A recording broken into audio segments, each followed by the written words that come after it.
Okay, before I get too far ahead of myself, the funniest thing happened today. I brought a product here called Spray Correction, something along those lines.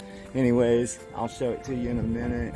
And it had a lot of interest on the group this past week, so we had McKee's send us a bottle, and I had every intention of testing it today. But what I didn't intend to do is leave my polisher at home. Ha! So, boy, are we putting it to the test today, because normally this job would require a polisher, but thankfully I've got this in my arsenal today. But we are now in McKee's 37 hands, and we're gonna see what happens, because I've got some headlights that need buffing, and I've got some scratches that need to come out, and we get to really put it to the test today. So here I am starting my pre-rinse stage, and then we're gonna wash her up and get her ready for action. By the way, this is a very rare car, I'm told, and this is a limited edition convertible all-wheel drive of the Nissan Murano, the Nissan Murano, which honestly I don't think I recall ever seeing a convertible. And my buddy was pointing out the chrome strips, how gaudy he thought that looked, ghetto, whatever. But I have to agree with him on that. I think I would peel those off, but his girl got it knowing that it was a rare car, and it was, in his opinion, kind of a chick car. But we're gonna make it look really sweet, and she's gonna enjoy driving this sucker. Okay, so being black paint, but I think it actually has low miles, always and I don't know how much she's planning on anyways. driving it. And that goes for any used black car pretty much, if you drive it at all. Especially in Florida, where the sun and the salt is very rough on your vehicles.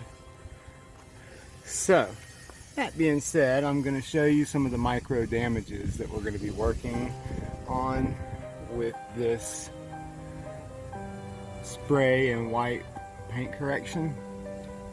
And it's in a lot of the usual areas, like the marring that you get along the lip of your trunk, and the scuffing you get along the corners, grocery parking lots, whatever, you know, typical stuff.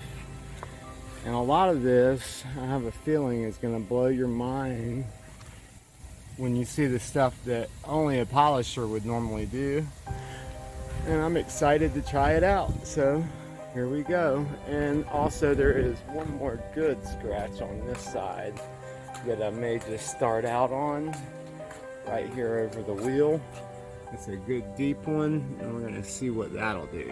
You can even see the reflection. Alright, so I'm using McKee's wool pad for versatile, that's pretty damn wide good. spectrum buffing, and I am using this spray and correction polish, or spray correcting polish, with the wool pad and the polisher, using a 7-inch force rotation polisher, nothing special, just a Harbor Freight brand. And with that wool pad, I find that the chemicals in the pads are more important in the long run if you have to save on the cost of anything. You really want to use the right products. And at the end of the day, I'm all about the tools when I can afford them. So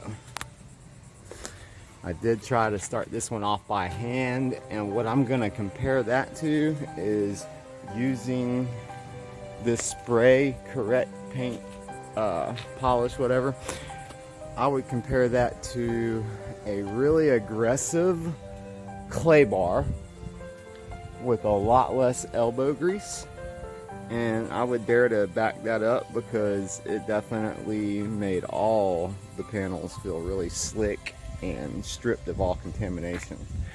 However, yes, there is a however, it did feel that it was softening the clear coat enough to cause damage if you're not careful. So you don't want to go putting too much elbow grease, and that's what brought me back to, between that and having some wet sand spots like these that have to come out, that's what brought me back to using the pad and needing a little bit of cutting power as well.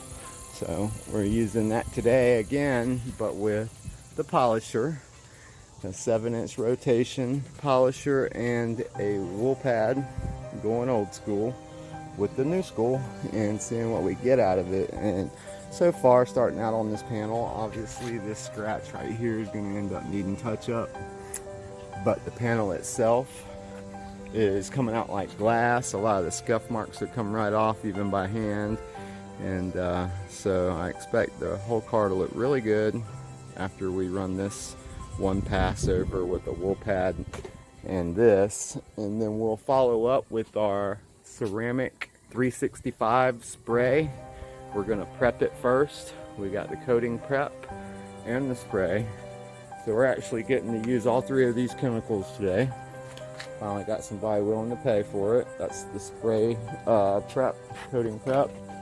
That's going to get it ready after I'm done polishing it, and then we're going to put this bad boy on there, and it should be a 1-year ceramic coating. So I'm sure I'll report back how the customers like it. Okay, so what we ended up doing here was we used product here today. Spray correction polish with the wool pad, and we did a 1-step, getting all the wet sanded spots out.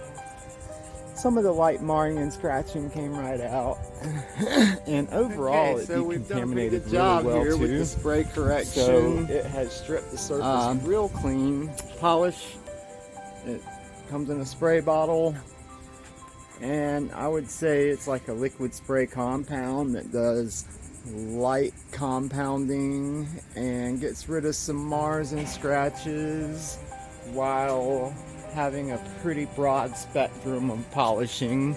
However, it does seem to soften the surface up just the slightest bit, where I could see that would help with speeding through a 1-step polish. It could also be harmful with a hand polish, where you're accidentally marring the surface as you're trying to get some scuffs off or something along that line. So you do have to be very careful with it.